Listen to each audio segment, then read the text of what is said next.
Them lean gains. Today's video is about power meters. You're going to do a video why power meters are expensive gimmicks and you shouldn't get one. Well, I disagree with that one. I've got 4 power meters now. I've got 3 stages and 1 power tap. What is a power meter? What is a power meter? Power meter is basically, this is my power tap. So this fat hub here contains strain gauges. The strain gauge measures the force that your legs are putting for the bike, so it goes to the rear wheel. So this fat hub has got strain gauges inside. That's a power tap, which I recommend. Alternatively, you have the stages power meter. This isn't actually stages, but the stages is like a little strain gauge mounted on the back, like a bit of a big black cockroach, I call them. And they just stick it on the back of there. And I've got it on my other bikes, but I've done videos about that.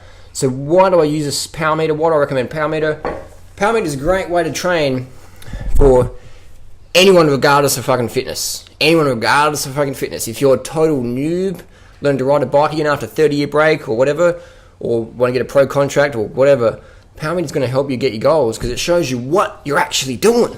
No other way shows you what you're actually doing. Average speed means fuck all. Heart rate, a lot of variables there. So what are you left with? Speed, this means fuck all. Heart rate, power. Power is actually what you're doing right now. What are you doing? Heart rate's more how you're responding to something, but your heart rate can fluctuate if you're taking stimulants, you're dehydrated, you're super excited, not enough carbs in the system. Heart rate can fluctuate wildly. So heart rate is not an accurate pacing tool compared to power. Power is like what you're doing right now. So if you back off your pedals, your power drops off. If you push on the pedals, power goes up. If you increase your cadence, power can go up. That's what things that's taught me a lot is now with the power meter since 2009, my cadence has gone up. Cadence means how many times you spin the pedal per minute. So optimum cadence for climbing is between 80 to 110. For sprinting, it's more like 95 to 130. Some downhill and BMXs get up to 170, even 200 cadence. So the more you can spin it, you save your sugar stores, because when you're spinning your pedals, you're burning more fat. When you're grinding your pedals, you're burning more sugars. So your sugar stores are exhaustible. So if you can spin, you can go longer, you can burn more fat, you can burn more total calories, because you just go longer, you can go better. So you want to learn how to spin at least 80 RPM. And all the power meters these days, the stages and the power tap, they come with a built-in cadence meter. So it registers, people go, how do you see what your power is? So you got your thing called a Garmin head unit, and I use a few different Garmins. This one's I use for running, but also measures the power meter on your bike. So the Garmin's are great. Expensive? Yeah, I mean, definitely if you're living in the West, generally you can afford a power meter. If you make some sacrifices, you can. You know, if you're fucking honest with yourself, anyone can afford a power meter if you really want it. If you really want it, you can. Chances are, you're watching this video, you live in a Western economy, and so you're going to be able to afford these things. If you live in a Western economy where you can maybe work some extra hours over time, you generally can afford it. If you live in certain countries, low income, then you understand. But you're probably not going to be watching my video if you're earning $1 a day, $2 a day, like 50% of the world population does. 50% of the world lives on less than $2 a day. So please don't tell me you're earning $20,000 a year or $50,000 a year. Oh, I'd like to get a power meter. I can't. Come on, that's bullshit. If you want something, you can get it. Power meter. Today I did a race, a duathlon, very hot. I lost 5 kilos in that race. So my performance went crashed down. People got to kick Duranider's ass today. I still finished, I think, 7th in the state. It was a state championship duathlon, but it was my sort of course. It was climbing. It was hot. It was a lot of running, and so there's my sort of, I thought, I'm going to do pretty good today, my ego said, but I got smashed because after the run, I started getting dry. I hadn't been having enough sleep during the week. I'd been having late nights on Instagram trolling. You got top 10. Yeah, so I got top 10 in the state, but I could have got better. But anyway, so the power meter was great because I'm going up the hill, I'm going to the wind, and I could see my wattage wasn't what I normally could hold. If I didn't have the power meter, I'd be like, wow, the competition's really good today or whatever. But it wasn't that. It's just I was out of shape. I had not enough water in my system from too many late nights, not drinking enough. So the power meter showed me I was dehydrated. I was carved up, Slept not enough, but I was getting dry. I wasn't getting thirsty, but I could feel the dryness. I could tell by the wattages how they were low compared to normal that something wasn't happening.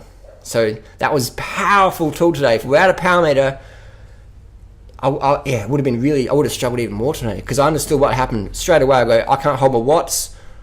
I can't hold my watts like I normally could for this climb. Means I'm getting fucking dehydrated. So I'm going to flip the switch. I went into economy mode where I just say, okay, bring it down to this sort of wattage and try and hold this versus try and just push and just blow up. I switched into economy mode, bam, and finished the race. I think 7th overall. So that was where the power meter is really helpful. It shows you what you're doing. People say, Harley, I don't race. I never want to race. Fine, but you race your mates. Aren't you in the race to get fitter? Yeah, you are. So power meter is going to help you go up any climb you want because it's going to teach you about how to get better gearing on your bike. If you get a power meter on your bike and your cadence is going under 80, you don't have enough gears on your bike to go up that climb. So get a compact crankset or get a 32 on the back or whatever. Get bigger teeth on the back. So the bigger this is like a 28. The bigger this is, the easier it is climbing, the better cadence you can have. A lot of the world's best climbers like Contador, etc., use a 32 on the back with a 34 up front. So that's a big spinning gear. The more you can spin, the more fat you'll burn. You'll save your legs for when it matters. Another thing with power meters is that you don't really need to understand. I don't train with like a fancy training program, whatever. I just use Strava, which is a free app. Strava. So I don't have a coach. I don't follow anything full on rigorous, but I use power to show me where I'm at. Show me what I did today. What am I doing now? What have I done today or yesterday? Am I getting better? And what do I need to do to get to the next step? Here's an example. You ride up your local climb. It takes you 10 minutes. You can hold 200 watts. You know, if you want to get better, you have to try and hold 220 watts or 250 watts one day. You know what I mean? So without a power meter, you just go, oh, I'm pushing hard. But what are you doing? You don't really know what you're doing unless you got wattages. That's what the pro riders use. And that's why guys like Dr. Ferrari and Lance Armstrong use a power meter. Most experienced, athletes around, best drug protocols, but it's all a waste of time without a power meter to objectively say, this is what the fuck we are doing now. And yes, we are improving because the wattage went up or the watts per kilo went up. So without a power meter, you cannot say you're getting fitter or whatever, especially if you've been doing it for a while. Because sometimes people have a bad day. Like today, someone might have thought, wow, I beat Duranrider, I'm getting really fit. I just had a fucking bad day. But if I had a power meter on and saw that, they go, well, Duranrider had a bad day because look at the watts. Duranrider can normally do better than that. So the power meter shows you what's going on. I encourage people to get invested in a power meter. I rate the Stages cycling power meter. I rate the Power Tap, not sponsored by either company. I paid retail. Why do I promote them? Because it's cheap. They're the cheapest, the lightest, easiest to service power meters in the market. The SRM and the Quarks are expensive, heavier, flexier, require a lot of more messing around.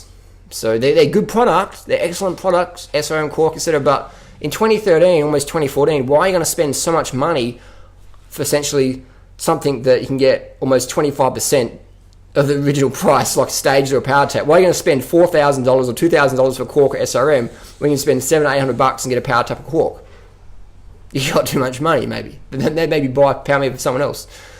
That's my tips on power meters. Are power meters expensive gimmicks? Definitely fucking not. Are power meters more affordable than ever before? Definitely. Will a power meter help you achieve your fitness goals? Definitely, because it'll teach you how to pace properly so you can just cruise.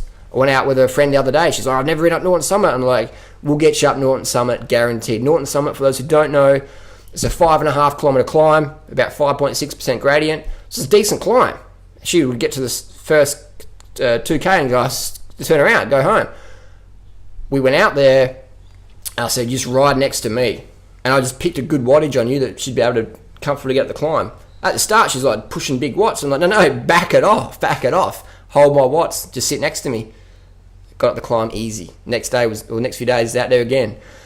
Because understanding how to pace properly is essential for climbing. Whether you're Chris Froome, attacking off the front, looking down your stem, or total beginner, starting out, want to get fitter, power meter is going to help you. You don't need to get a fancy bike, but you need to get a power meter. That's my opinion. That's my experience. Post your comments and questions down below. Next question. See you soon.